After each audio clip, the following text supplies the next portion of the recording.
अक्सर लोगों का सवाल होता है कि अमीर दिन ब दिन और अमीर और गरीब दिन ब दिन और गरीब कैसे होता जा रहा है। तो अगर आपके दिमाग में भी ये सवाल आता है तो आज मैं उसका जवाब देने वाला हूँ। अब अगर हम अमीरों की बात करते हैं तो हमें यहाँ पर दो तरह के लोग मिलते हैं। एक तो वो लोग जो असल में अमीर होते हैं और एक वो लोग जो सिर्फ दिखावे के अमीर होते हैं। तो हमें सिर्फ दिखावे के अमीरों की बात करने की ज़रूरत तो नहीं है, क्योंकि उनका पैसा एक न एक दिन ख़त्म हो जाना है, क्योंकि वो सिर्फ दिखावा कर रहे हैं। लेकिन जो असल में अमीर होते हैं वो अपने लिए ऐसा तरीक़ेकार यूज़ करते हैं कि वो अपने लिए हमेशा एसेट ही ख़रीदते हैं, कभी वो अपने लिए लाइबिलिटी नहीं ख़रीदते। तो ये सब समझने के लिए आपको एसेट और लाइबिलिटी के दरमियान का फ़र्क पता होना ज़रूरी है। जो लोग अकाउंटिंग की फ़ील्ड में होने तो इसका मतलब पहले से पता होगा, लेकिन जो लोग अकाउंटिंग की फ़ील्ड में नहीं होने मैं बता देता हूँ। दरअसल एक एसेट वो चीज़ होती है जो हमें हर मंथ एक मखसूस इनकम दे। जैसे कोई शॉप हो गई जो आपने रेंट पे दी हुई, या कोई बिज़नेस हो गया जो आपके बगैर चल रहा हो। लेकिन एक लाइबिलिटी वो चीज़ है जो हमारी जेब से इनकम हमारी ले ले। जैसे कोई कार हो गई, या हमारा घर हो गया, या और कोई मोबाइल फ़ोन वगैरह ऐसी कोई चीज़ हो गई। आपको ये चीज़ और ज़्यादा सही से समझाने के लिए मैं आपको एक एग्ज़ाम्पल भी दे देता हूँ। तो फ़र्ज़ कीजिए एक लड़का है जिसकी मंथली सैलरी 50,000 रुपीज़ है, लेकिन वो हर मंथ अपनी सैलरी में से 20,000 रुपीज़ अपने साइड बिज़नेस में इन्वेस्ट करता है। और वो तब तक इन्वेस्ट करता रहता है जब तक वो बिज़नेस अच्छा खासा ग्रो ना हो जाए।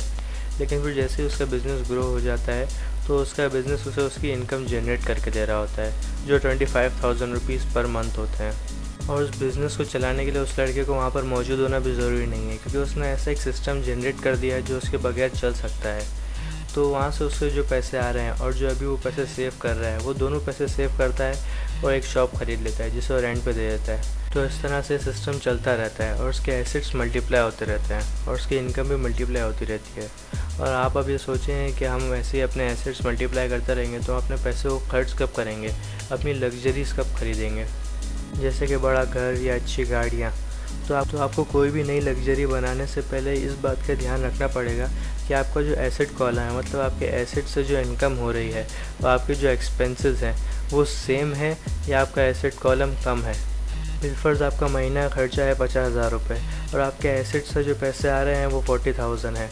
तो इसके लिए आपको सबसे पहले तो अपने एसेट कॉलम के जो पैसे हैं वो बढ़ाने पड़ेंगे। आपके एसेट कॉलम में से तकरीबन 50,000 रुपये महीने के आने चाहिए। और अगर आपको कोई और लग्जरी ख़रीदनी है, जैसे कि आपको कोई गाड़ी ख़रीदनी है और उसका भी खर्चा है 10,000 रुपये, तो आपके एसेट कॉलम में हर मंथ 60,000 रुपये आने चाहिए, तभी आप कोई नई लग्जरी ख़रीद सकते हैं।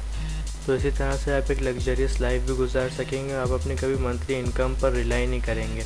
बिलफर्ज आपकी मंथली इनकम और कम हो गई तो आपका एसेट इनकम इतना है कि आप आराम से अपनी लग्जरियस लाइफ गुजार सकते हैं। आपके एसेट्स जो मल्टीप्लाई होते रहेंगे तो आप फाइनेंशियली और ज़्यादा स्ट्रॉन्ग होते रहेंगे। और अगर हम दूसरी तरफ कॉमन लोगों की बात करें जो अपने लिए सिर्फ लाइबिलिटीज़ ही ख़रीदते हैं।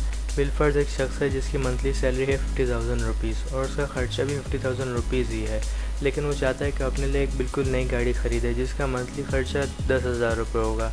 तो उसके एक्सपेंसेस हो गए 60,000 रुपीज़।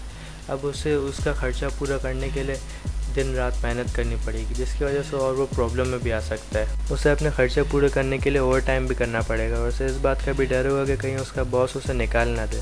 उसे इस बात का भी इंतज़ार होगा कि कब उसकी सैलरी बढ़ जाए और उस मुश्किल से आसान हो जाए।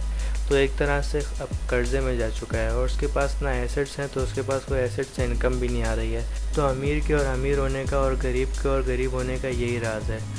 मैंने आपको ये सारी बातें book rich dad poor dad से बताई हैं, जो सच में एक अच्छी बुक है पढ़ने के लिए, अपनी फाइनेंशियल नॉलेज स्ट्रॉन्ग करने के लिए। अगर आपको मेरी वीडियो पसंद है तो आप इस वीडियो को लाइक कर सकते हैं और ऐसी वीडियोस के लिए इस चैनल को सब्सक्राइब कर सकते हैं। अगर आप बेल के आइकन को दबाएंगे तो आपको आने वाली वीडियोस की नोटिफिकेशन मिल जाएगी।